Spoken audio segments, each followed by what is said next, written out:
tengah dunia bisnis yang terus berubah, etika bukan hanya soal benar dan juga salah, tapi suatu aset strategis yang membentuk masa depan perusahaan. Selamat datang di mata kuliah Etika Bisnis. Berdasarkan Bertens di tahun 2024, etika berasal dari bahasa Yunani yang artinya ethos dan juga berarti kebiasaan ataupun adat. Etika sebagai sistem nilai yang tentunya memiliki makna apabila dianggap baik dan juga buruk dalam masyarakat. Sehingga etika bukan sekedar mengikuti aturan, tetapi juga melibatkan penalaran moral dan juga pertimbangan konsekuensi dari tindakan. Ini berarti perusahaan dan para pelaku bisnis tidak hanya mengejar keuntungan semata, melainkan juga mempertimbangkan nilai moral dan juga dampak sosial dari kegiatan bisnis mereka.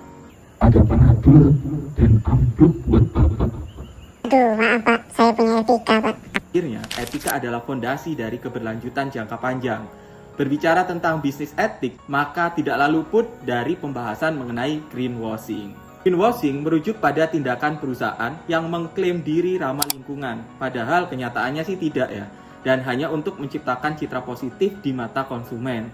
Hal ini tentunya merupakan bentuk penipuan moral dan juga mengecoh publik demi keuntungan perusahaan ataupun juga korporasi.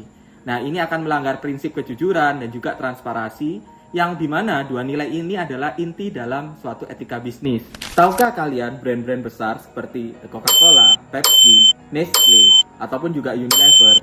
Nah, perusahaan-perusahaan besar ini telah mengklaim jika mereka merupakan perusahaan yang ramah lingkungan.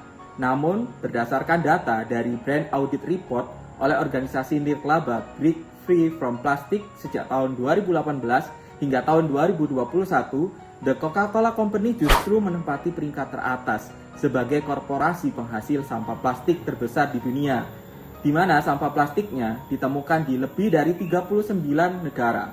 Sementara itu pesaingnya, yaitu PepsiCo, berada di peringkat kedua yang ditemukan di 35 negara.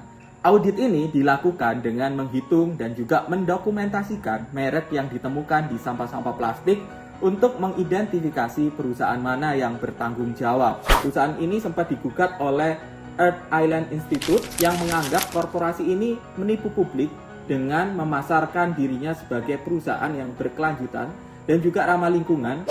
Nah, mirisnya, berdasarkan data dari zona EBT, negara tercinta kita, Indonesia, juga berkontribusi menyumbang sampah plastik terbesar di dunia. Tepatnya Indonesia berada di peringkat ke-7 dunia. Nah, apakah kita salah satu penyumbang dari sampah-sampah plastik ini? Sebagai gambaran, skor pembangunan berkelanjutan Indonesia ini menurut indeks SDG terus mengalami penguatan, seperti yang disampaikan oleh Data Books dari tahun 2000 hingga tahun 2022. Pada tahun 2000, skor indeks SDG Indonesia ini baru di 60,53. Artinya, secara rata-rata Indonesia baru menempati 60,53% dari seluruh tujuan SDG, dan Indonesia mencapai skor 70,16% pada 2022 yang merupakan rekor tertinggi baru.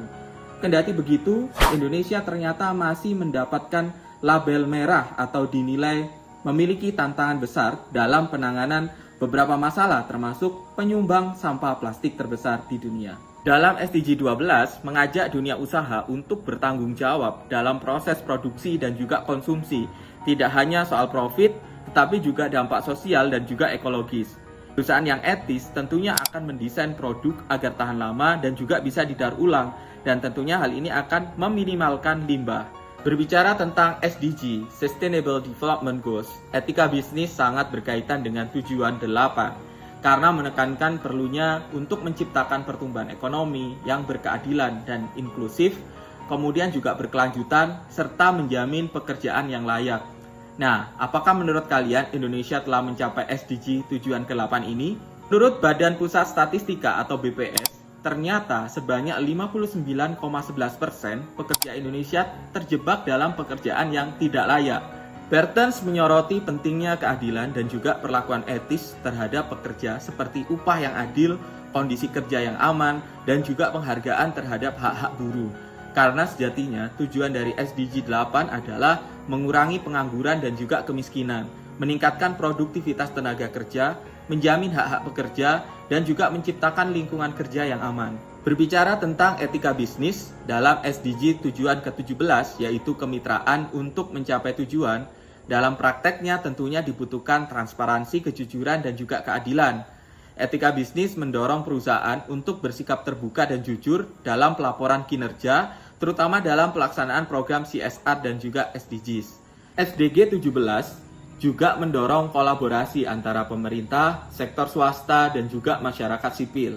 Dalam prakteknya, etika bisnis untuk mencapai tujuan SDG 17, banyak perusahaan di Indonesia ternyata masih menghadapi banyak tantangan, khususnya dalam pelaporan keberlanjutan, seperti kurangnya pengungkapan target-target keberlanjutan jangka panjang, dan hal ini juga menunjukkan kurangnya komitmen terhadap prinsip-prinsip SDG 17 yang menekankan pada transparansi dan juga akuntabilitas dalam kemitraan.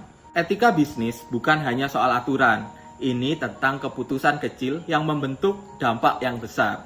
Dari greenwashing hingga SDGs, kita belajar bahwa bisnis punya peran penting dalam menjaga masa depan.